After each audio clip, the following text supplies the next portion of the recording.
გავაკეთოთ ნომერი 21.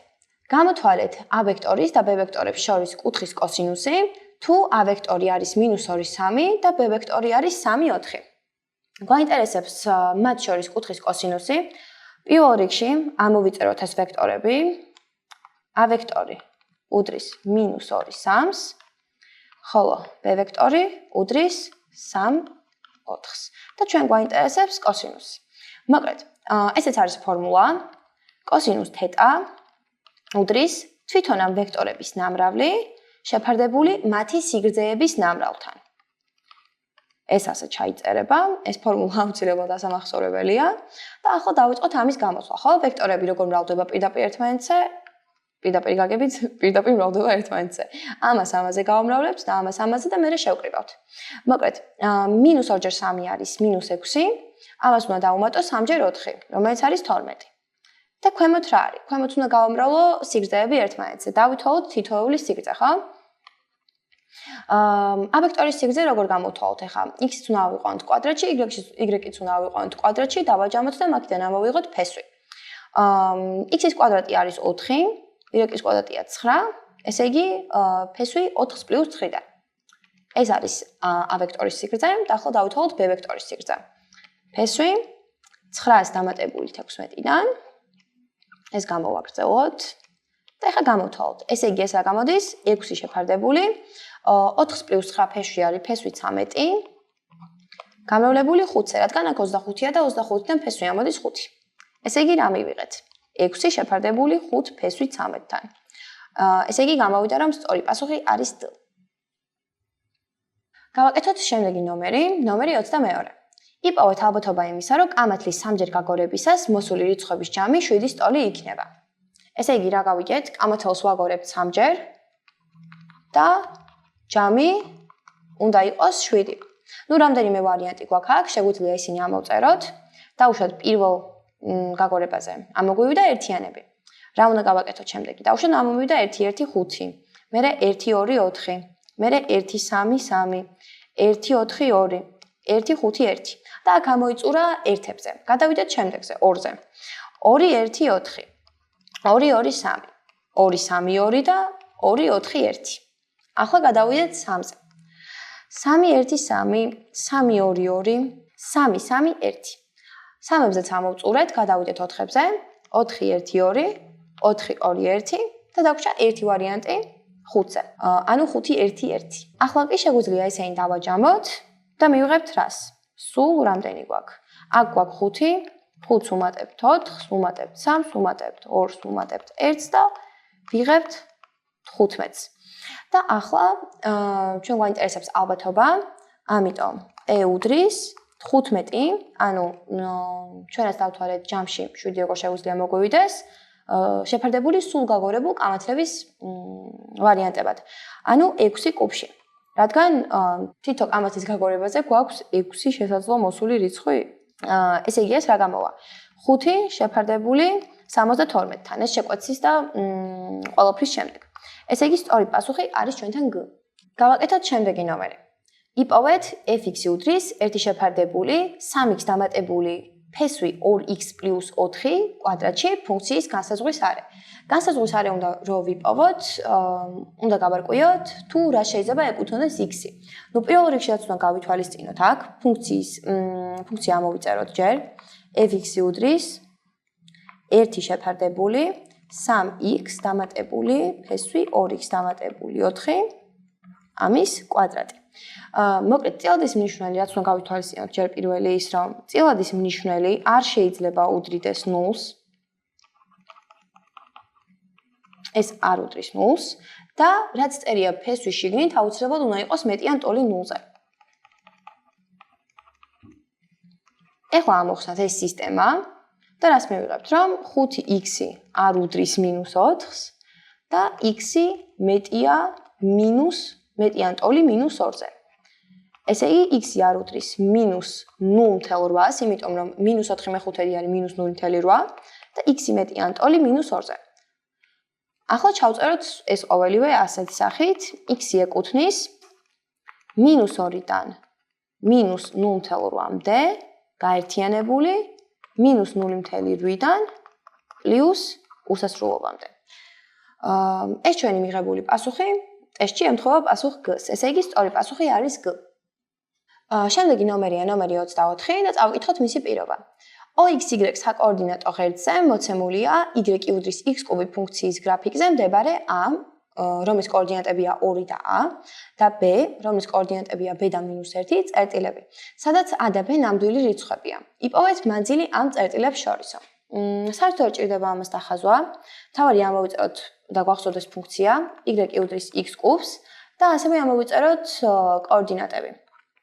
კოორდინატები იყო 2 და A და B-ს კოორდინატები იყო B და -1.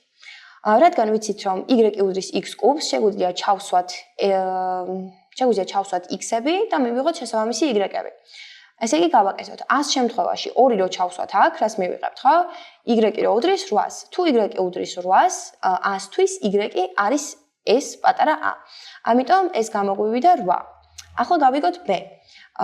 თუ y უდრის -1 და y უდრის x კუბს, x კუბი უდრის -1 და x უდრის -1.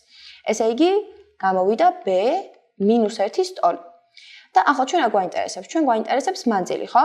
და მანძილის დასათვალად უნდა დავწეროთ მანძილის გამოსათვლელი ფორმულა და გამოვაკლოთ ერთმანეთს x კოორდინატები, ავიყვანოთ ისინი კვადრატში და დავუმატოთ y კოორდინატების სხვაობა. ესე იგი, 2-ს გამოკლებული -1, ეს რო ავიყვანოთ კვადრატში და დავუმატოთ 8-ს გამოკლებული -1, ესეც ავიყვანოთ კვადრატში. და აქედან დიდი ფესვი. ეს უდრის ფესვი, ეს არის 3, ეს არის 9, 3-ის კვადრატი არის 9 და რო დავუმატოთ 9-ის კვადრატი არის 91. საერთოდ გავიტანოთ აქედან 9. რას მივიღებთ? მივიღებთ 90 და 3 ფესვი 10 გამოდის ჩვენი პასუხი. გადავამოწმოთ ტესტში პასუხი და გავიგებთ, რომ პასუხი არის A, რომელიც სწორია. გავაკეთოთ ნომერი 25. რის სწორია ალფა, თუ სინუს ალფა უდრის -0.3 და ალფა არის 2π-სა და 3π-2-ს შორის. მოკლედ, ამოვიწეროთ ეს ყველაფერი პირველ რიგში. ესე იგი, რა ვიცით?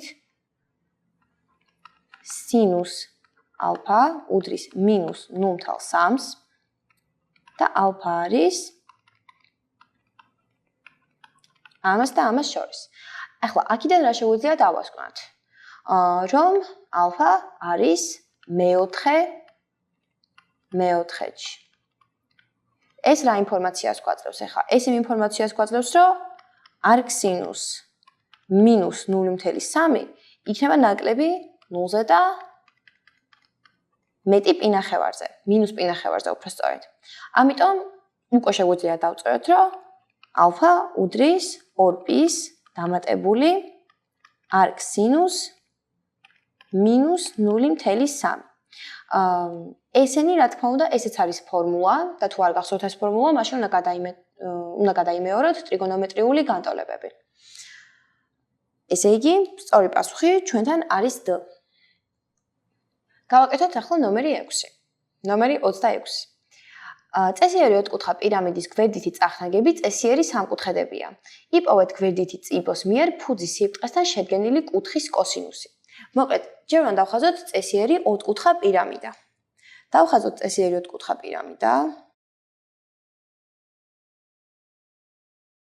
და ჩვენ გვაინტერესებს გვერდითი წიბოს მიერ ფუძის სიბრტყესთან შედგენილი კუთხის კოსინუსი. დავუშვათ სიმაღლე და გვაინტერესებს კოსინუსი. აი ამისი. ესენი წესიერი სამკუთხედებია, ამიტომ გვერდს დავარქვათ A, ესეც არის A.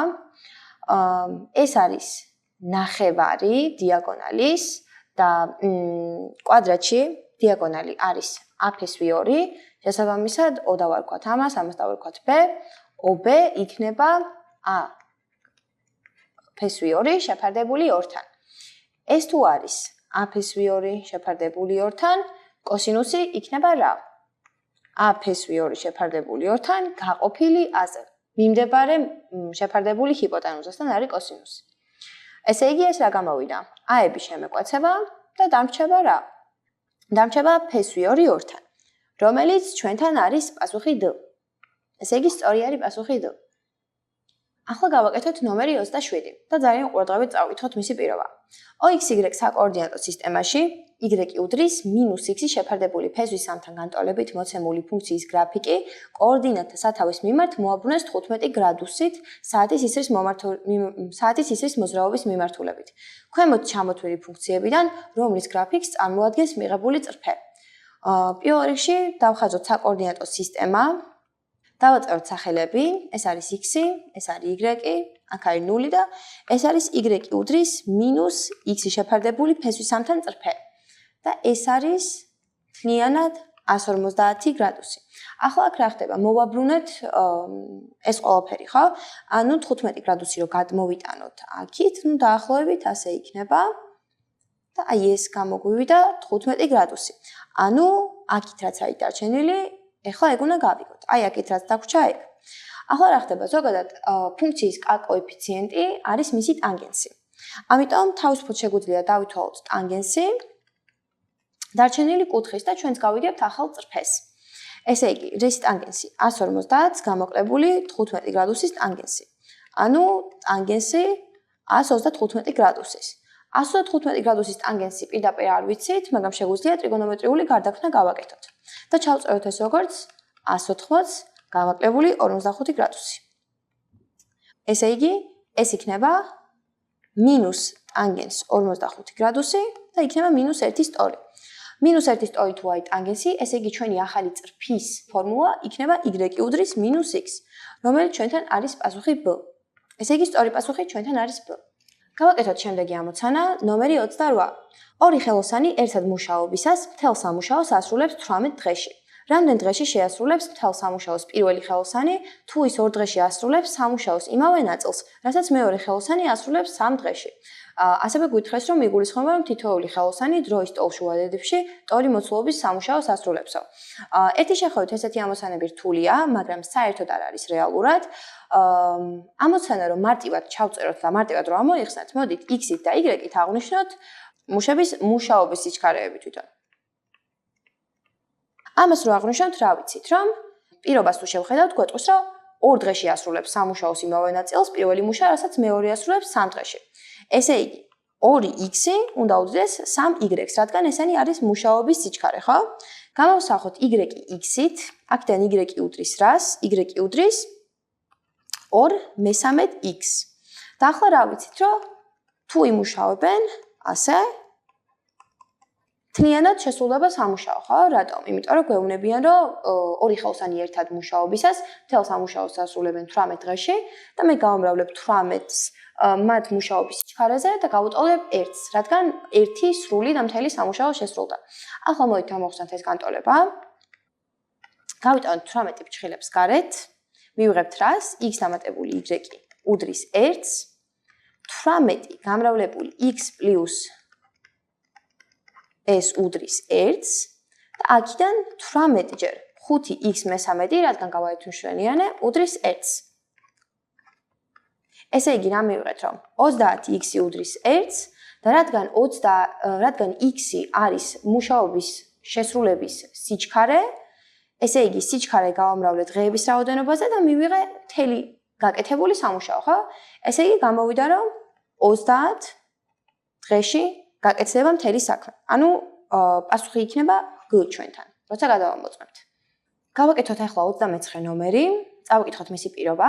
ქვემოთ ჩამოთვლილი ინტერვალებიდან, რომელს ეკუთვნის ლოგარითმი 8-ის ფუძით 27-ს დამატებული ლოგარითმი 2-ის ფუძით 5 გამოსახულების მნიშვნელობაა. პირველ რიგში ამოვიწეროთ ისევ ეს მაგალითი. ლოგარითმი 8-ის ფუძით 27 დამატებული ლოგარითმი 2-ის ფუძით 5. ახლა ეს 8 მინდა რომ გავხადო ეს ორიანი. ამიტომ შევიძლია, რადგან ვიცი რომ ლოგარითმი 8 არის 2-ის კუბი, ფუძეში დავწერ 2-ის კუბს. და რადგან ვიცი რომ 27 არის 3-ის კუბი, აქ დავწერ 3-ის კუბს. ამას დამატებული ლოგარითმი 2/5. შემიძლია ეს კუბები გარეთ გამოვიტანო. ეს რას უდრის ახლა რომ 1/13 გამოვა აქიდან და აქედან გამოვა 3. და აქ დამრჩა 2-ის ფუძით 3. 2-ის ფუძით 5 მაქვს აქ და ეს სამები შემეკვეცა, დამრჩა უბრალოდ ეს 2, ამათი ჯამი და ლოგარითმების ჯამი თუ მიწერია, შემიძლია ისინი გაუმრავლო ერთმანეთზე. და მივიღე რა ესე იგი? ლოგარითმი 2-ის ფუძით 15. 2-ის ფუძით 15 თუ მივიღე, ესე იგი, ჩვენი პასუხი აქ გამოდის რა? 3-დან 4-მდე, რადგან 2-ის მესამე ხარისხი არის 8 და 2-ის მეოთხე ხარისხი არის 16 და ეს 15 ზუსტად ჩდება მაგ შუარედში. ესე იგი, ჩვენთან სწორი პასუხი არის B. გავაკეთოთ შემდეგი ნომერი, ნომერი 30, რომელიც არის გეომეტრიული ამოცანა. P წერტილი ABCD მართკუთხედის AB გვერდზე, ხოლო Q წერტილი CD გვერდზე მდებარეობს. იპოვეთ PBCQ და APQD ოთხკუთხედების ფართობების შეფარდება, თუ APPB-სთან არის 2 5-თან, ხოლო CQQD-სთან არის 1 3-თან. დავხაზეთ ნახაზი, დავაწეროთ შესაბამისი ასოები A, B, C, D. P წერტილი დავსვათ ისე, რომ შეფარდება იყოს 2 5-თან, ესე იგი ამას დავაწეროთ P. ეს არის 2x, ეს არის 5x ახლა. Q წერტილი დავსვათ ისე, რომ შეფარდება იყოს 1 3-თან. Q წერტილი დავსვათ აქ, ეს არის y, ეს არის 3y. რადგან AB და CD გვერდები ტოლია, იმიტომ რომ ეს მართკუთხედია, რას ვიღებთ, რომ 7x უდრის 4y-ს. აქედან შეგვიძლია გამოვსახოთ y-x-ით და y უდრის 7 მეოთხედx. ახლა გავავლოთ PQ მონაკვეთი და ჩვენ გვაინტერესებს S1-ის შეფარდება S2-თან. მოკლედ, როგორ უნდა გამოვთვალოთ ახლა S1? S1 რა არის? რადგან ტრაპეციაა BC-ჯერ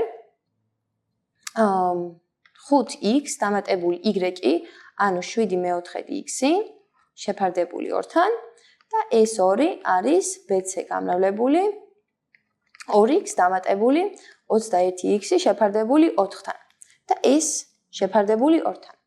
ახლა უნდა ვიპოვოთ მათი შეფარდება. BC-ები შემეკვეცება, მაგრამ მაინც ამოვიწეროთ.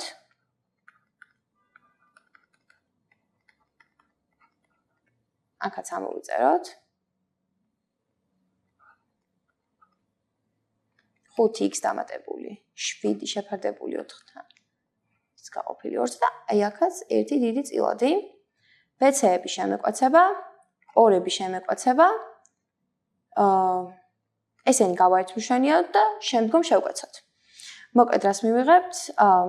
ზემოთ მივიღებთ 27x მეოთხედს და ქვემოთ მივიღებთ 29x მეოთხედს. 4-ებით შემეკვეცა, x-ებით შემეკვეცა და მივიღე რა? 27, 29, რომელიც ჩვენთან არის პასუხი B.